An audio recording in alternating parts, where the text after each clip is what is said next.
Hi, my name is Eleanor and I am part of the NH event production team. Today we are launching our first IGTV episode as well as our YouTube channel. And for our first episode, we are going to be sitting down with Melissa for an interview. And Melissa is the owner of NH Event Productions. Hi guys! All right, so our first question is, how did you get into the event industry? Believe it or not, I actually started in retail, which sounds silly, but I just worked my way up to the point where I was a lead for a department store. So I had to do the department events. And then I hate winter and I hate snow, so I went to Phoenix for a few years for school, and I got into the bridal side of things. So I was that bridal consultant that, say yes to the dress. But because I had experience with events and I really enjoyed it, I got into the PR side of things as well as their event planning side of things. So it was great practice, a great intro into the bridal industry.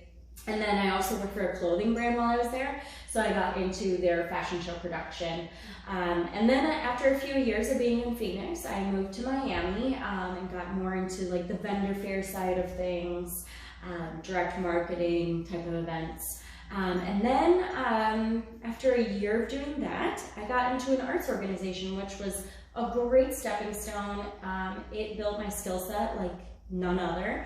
But I would do fashion show production, I would do music production, art shows, film screenings, performing arts, installations for like hair and makeup, and we were all emerging artists.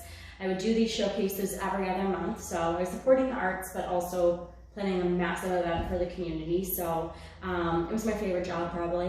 And then, and then my now husband didn't want to move to Miami, so I'm back here in Minneapolis, and I went into the venue management side of things, where I did that for a year. So I ran 2 venues, one of which I helped do the construction of. So ask me about how many bathrooms need to be in a venue based on the occupancy and the permitting and all that type of stuff.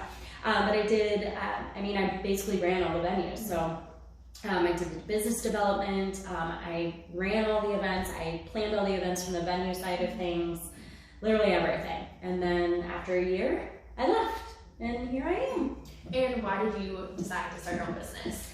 I think it's because I wanted to be able to dabble into different types of events. With the venue, we mostly did weddings, we did a few corporate events, things like that. Or else, like, if I worked for a company, we live in like a mini New York, so we have a ton of corporations here in Minneapolis, but those are corporate events. So I wanted to be able to dabble into all different event types. So like your fashion shows, your art shows, your corporate events, your weddings. So I wanted to be able to do everything, but also I want to make my own schedule.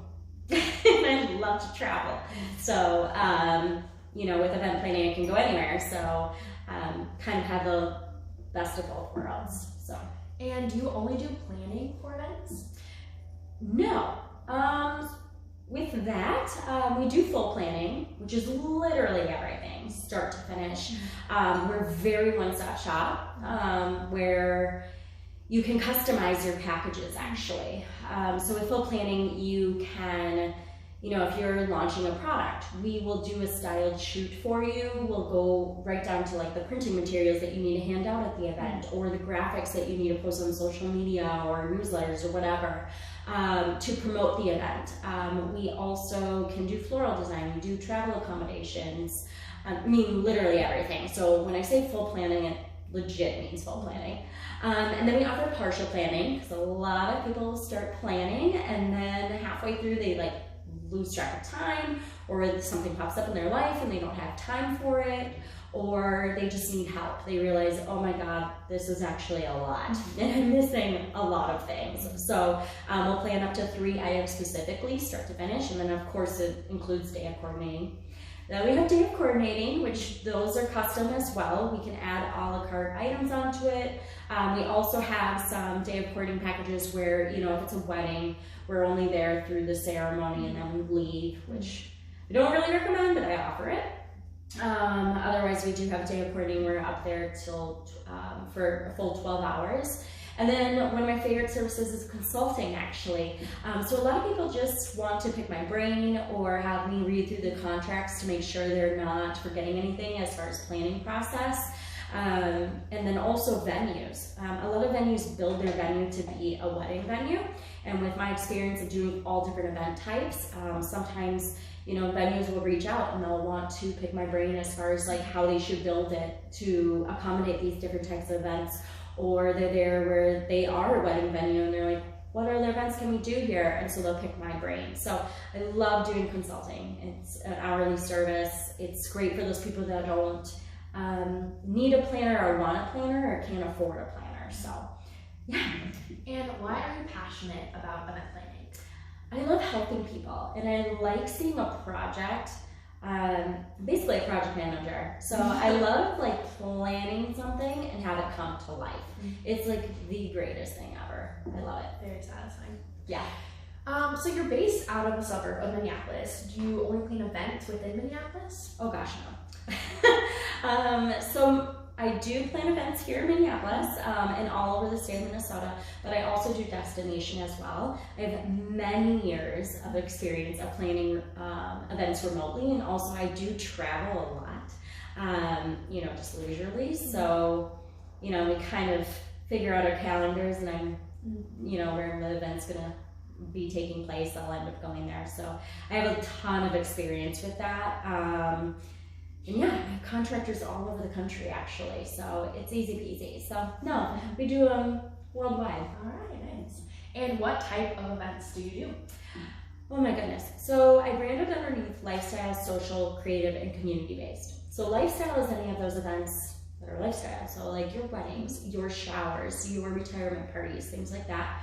Then we do social, which is, like your grand openings, your open houses, your corporate events, and your mystery event, which stay tuned, those are coming soon. And then we do creative events, which is anything like art shows, music productions, fashion shows. And then also we do community based, which is basically a community event where we showcase artists, small businesses, and other organizations. Typically I host them by myself, but I have had people where they're like, hey, I'm an organization and we want to create this event, but also include it community-wise. So I do that as well. Nice. And what can someone expect once they hire you? I treat everybody like gold. No matter how small the event is or how big it is, I am there for you. Expect me to give you the best customer service.